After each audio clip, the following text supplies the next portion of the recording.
আমের জঙ্গলের একপাশে ছোট্ট এক কুঁড়ে ঘরে দাদি তার নাতিনকে নিয়ে একাই বাস করত। জঙ্গলের পাশেই ছিল তাদের বিশাল এক আমের বাগান। আরে কালও তো গাছে অনেক আম ছিল, সব গেল কোথায় দাদি? নিশ্চয়ই কোনো চোরের কাজ হইব। এটা কোনো সাধারণ চোর হইতো না। আমার মনে হয় এটা বড় কোনো চালাক চোর হইব। দাদি, আজ রাইতে আমি ঘুমাবো না, আজ সারা রাত আমি বাগানে চোর পাহারা দেখবো।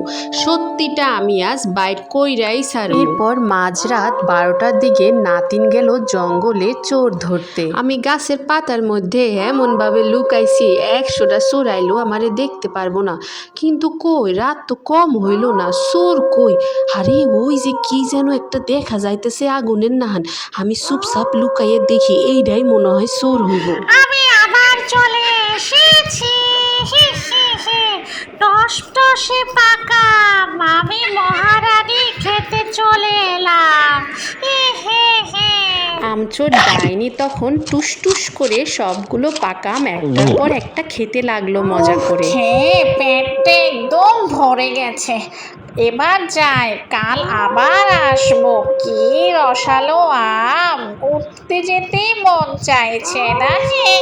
এরপর আমচোর ডাইনি আকাশে উড়ে মিলিয়ে গেল। ডাইনি চলে যাবার পর মিতু গাছের আড়াল থেকে নিচে নেমে এলো। এই ভয়ঙ্কর আমচোর ডাইনিটারে এই আম বাগান থেকে কেমনে তাড়ামু?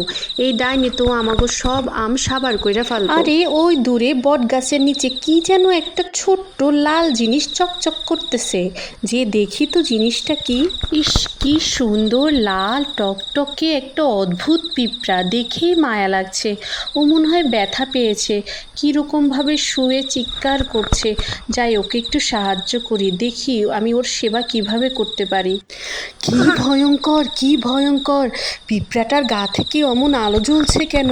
হায় আল্লাহ, এই মাঝরাতে কারো উপকার করতে গিয়ে কি আমি ভয়ঙ্কর বিপদে পড়লাম না তো? ভয় পেও না, ভয় পেও না, তোমায় আমি মারবো না। তুমি তো একটা মিষ্টি মেয়ে। বলো, তুমি আমার কাছে কি চাও? এই মাঝরাতে তুমি আমাকে সাহায্য করতে এসেছিলে।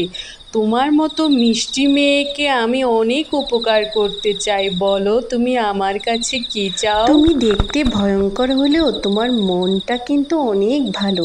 খুব মিষ্টি একটি পিঁপড়ে তুমি। আমার মনে অনেক দুঃখ। আমাদের একটা আম বাগান আছে, প্রতিদিন এক ভয়ঙ্কর ডাইনি এসে সেই আম চুরি করে খেয়ে ফেলে। তুমি বলো, আমরা কিভাবে চলবো? কিভাবে আমরা আম বিক্রি করে আমাদের পেট চালাবো? তুমি কি পারবে আমাকে সাহায্য করতে? এই কথা, এই তোমার মনের দুঃখ। ঠিক আছে, আমি তোমার দুঃখকে এবার শেষ করে দিব। তুমি কাল রাতে আমার এখানে এসে আমাকে ডাক দিও। আমি তোমার সাথে ওই আম বাগানে গিয়ে লুকিয়ে থাকবো। তারপর মাঝরাতে যখন ডাইনি তোমার আম চুরি করতে আসবে, ওকে আমি এমন শিক্ষা দিব, তোমার বাগানে আম চুরি করার আর সাহস সে পাবে না। এরপর সেই রাতে নাতিন তার বাড়িতে গিয়ে তার দাদিকে সব ঘটনা খুলে বলল। পরের দিন রাতের বেলা মিতু পিঁপড়ের কথা মতো পিঁপড়েকে ডাকতে সেই বটগাছের নিচে চলে গেল। তারপর পিঁপড়েকে নিয়ে সে তার আম বাগানে চলে গেল।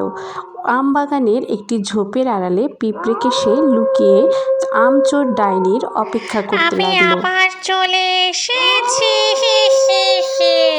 টসটসে পাকা আমি মহারানী তোকে খেতে চলে এলাম।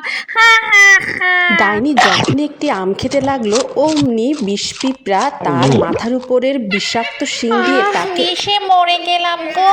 কে তুই? আমায় ছেড়ে দে, আমি আর কখনো তোর এই আম বাগানে আসবো না। এবারের মতো আমায় মাফ করে দে। এই আম বাগান আমার। যে আমার আম বাগানে ঢুকবে তাকে আমি আমার বিষাক্ত বিষে একদম লাল করে দেব। আর কখনো আমার এই আম বাগানে আসবি না। যা, এক্ষুনি চলে যায় এখান থেকে। আমাকে ছেড়ে দে, আমাকে ছেড়ে দে, আমি আর